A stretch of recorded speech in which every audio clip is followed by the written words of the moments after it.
അടുത്തതായിട്ട് നമുക്ക് ഡിസ്കസ് ചെയ്യേണ്ടത് ഇലക്ട്രോണിക്സ് എഞ്ചിനീയറിംഗ് ഡിപ്പാർട്ട്മെൻറ്റിൽ നിന്ന് ഗവൺമെൻറ് ജോബുകളിലേക്കുള്ള ഓപ്പർച്യൂണിറ്റീസാണ്.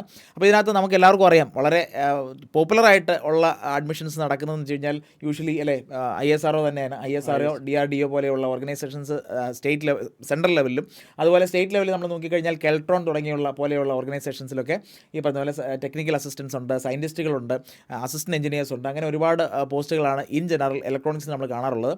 സോ ISROയിലൊക്കെ എങ്ങനെയാണ് sir in general? ISRO 320 posts were there totally. In that EC is 115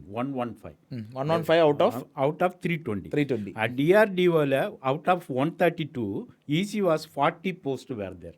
BARC didn't mention other thing, but the Bharat Electronics another PSU is there, right? In that 350 post EC 200. Okay.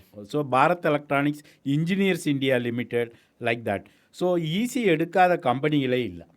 Basically right everywhere they are taking electronics. എനിക്ക് തോന്നുന്നു വർഷം നമ്മൾ statistics നോക്കിക്കഴിഞ്ഞാൽ വർഷം ഏകദേശം ഒരു 3000 മുതൽ 5000 വരെ വേക്കൻസീസ്, 3000 to 5000 ആണ് നമ്മൾ ഓവറോൾ ഇന്ത്യ നമ്മൾ ഇലക്ട്രോണിക്സ് ഗ്രാജുവേറ്റ്സിന് ഗവൺമെന്റ് സെക്ടറിൽ കാണുന്ന വേക്കൻസീസ്.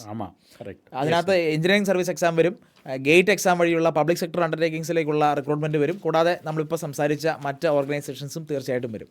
യെസ്, അഡീഷണൽ ആയിട്ട് എന്തെങ്കിലും ISRO അല്ലാതെ ജനറലി അതൊക്കെ തന്നെ. പിന്നെ നമ്മൾ നോക്കിയാൽ BSNL അല്ലെ, MTNL BSNLിലേക്കൊക്കെ telecom officer, junior telecom officer എന്നുള്ള പോസ്റ്റുകൾ, JTO പോസ്റ്റുകളും ഉണ്ട്. ഓക്കെ, അപ്പോൾ ഞാനൊന്ന് അതിൻ്റെ ഒരു കൺക്ലൂഷൻ വായിക്കാം. സോ ജനറൽ റിക്രൂട്ടേഴ്സ് എന്ന് പറയുന്നത് ISRO, DRDO, BEL, ECIL, airport authority, BSNL, MTNL, power grid, IOCL, sale, Indian navy, air force, railways, state police, wireless, BSNL, JTO, അങ്ങനെയുള്ള ഒരുപാട് ഓർഗനൈസേഷൻസാണ് പ്രധാനമായിട്ടും ഉള്ളത്.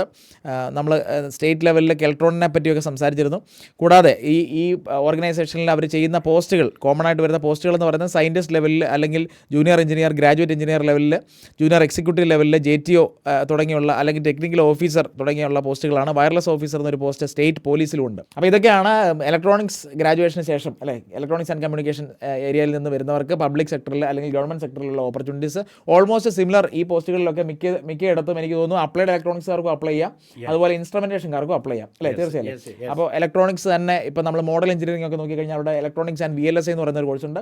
ഈവൻ അവർക്കും ഇലക്ട്രോണിക്സ് ആൻഡ് അലൈഡ് ബ്രാഞ്ചസിനുള്ള ഓപ്പർച്യൂണിറ്റീസ് ആണ് നമ്മളിവിടെ സംസാരിച്ചത്.